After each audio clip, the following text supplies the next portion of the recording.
उभं राहायचे, हे तुमच्या कार्यकर्त्यांचे जीव करायचे अशी पुनगाड बांधलेला कार्यकर्ता आहे, म्हणून मी आज तुमच्या समोर या ठिकाणी बोलायला उभा राहिलाय। मग कार्यकर्त्यांचा रस्ता अडवला, कार्यकर्त्यांचं हॉटेल बंद पाडलं, कार्यकर्त्यांचे जेसीबी ट्रक त्या ठिकाणी जर का कागद बांधून ठेवावं लागत असेल तर अशा प्रकारचा जुलमी आणि अत्याचारी आमदार आपल्याला पाहिजे का? हा सवाल मला तुम्हाला करायचा आहे। ज्यांनी भारतीय जनता पार्टी संपवायचा विडा उचललाय असं नेतृत्व आपल्याला पाहिजे का? कार्यकर्त्यांना मला विचारायचंय, अशा माणसाच्या मागे तुम्ही जाणार आहे का? अशा माणसाला तुम्ही त्या ठिकाणी परत आमदार करणार आहे का? आणि मग कार्यकर्त्याला मला विनंती करायची आहे की तुम्ही सगळ्यांनी आता जागा होण्याची गरज आहे। मागच्या काळामध्ये आम्ही काम करत असताना ज्या ज्या गोष्टी आमच्यापर्यंत आल्या त्या कार्यकर्त्यांच्या समस्या सोडवण्यासाठी आम्ही त्या ठिकाणी प्रयत्न केले। वेळ प्रसंगी त्या ठिकाणी 2011 नंतर आदरणीय दळवी साहेब या ठिकाणी उपस्थित आहे की कधी नव्हे तर त्या पवना बंद जलवाहिनीसाठी आपल्या तालुक्यातील 3 शहीद झाले। तो प्रश्न अजून तसाच आहे।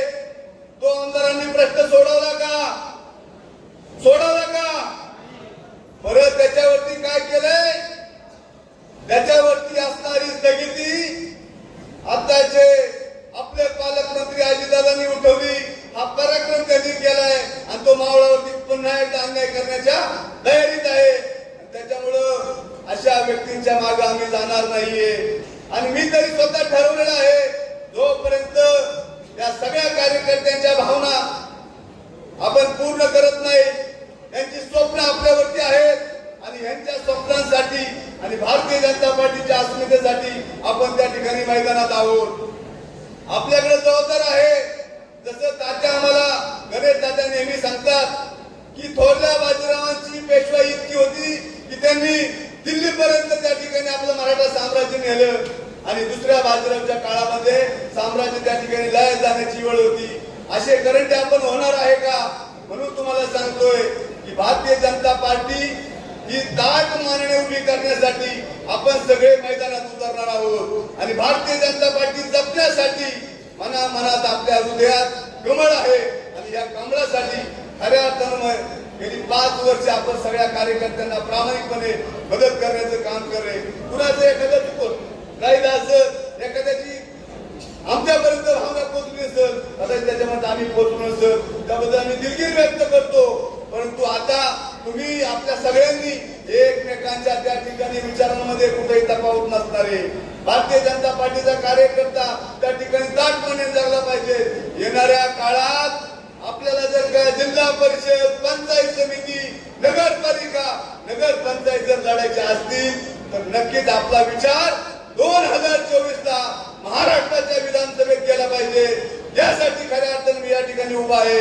म्हणून तुम्हाला सगळ्यांना विनंती करायची आहे की अशा दळभद्री नेतृत्वाला जर का घरी बसवायचं असेल तर तुम्ही सगळ्यांनी जागा झालं पाहिजे, तुम्ही सगळ्यांनी मैदानात उतरलं पाहिजे।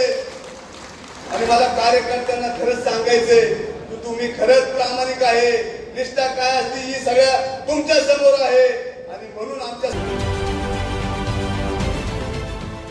देश विदेशातील प्रत्येक घडामोडींचे लाईव्ह अपडेट मिळवण्यासाठी आता साम टीव्हीच्या सर्व सोशल मीडिया प्लॅटफॉर्मला लाईक, फॉलो आणि सबस्क्राईब करा। तसंच सर्व नोटिफिकेशनसाठी बेल आयकॉन प्रेस करायला विसरू नका।